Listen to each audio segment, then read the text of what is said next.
வளர்த்து ஆளாக்கி அமைச்சர் எம்பி இல்லாமலே அமைச்சர் பண்ணி அவருக்கு தலைவர் அந்தஸ்தை கொடுத்து அப்படிலாம் வளர்த்து ஒரு பிள்ளைய பெரிய தலைவனாக மாற்றிய ஆனால் இது வரைக்கும் அந்த தந்தைக்கே துரோகம் பண்ணுற மனிதனாக இருக்குது அன்புமணி ராமதாஸ். அவர் தாங்க இவரை டயர் நக்கினார். ஃபினான்ஸ்னால் என்னன்னு தெரியுமா அவனுக்குன்னு கேட்டார்.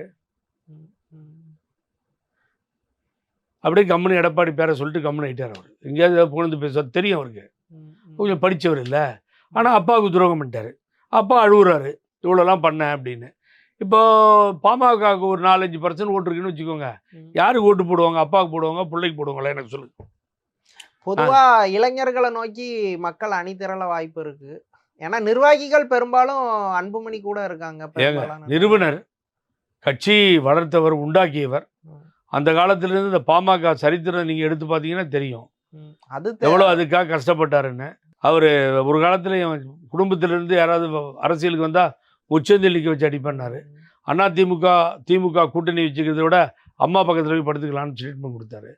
அதுக்கு முன்னாடி அம்மா தான் நாடாளுமன்ற சீட்லாம் கொடுத்து பெரிய ஆள் பண்ணாங்க.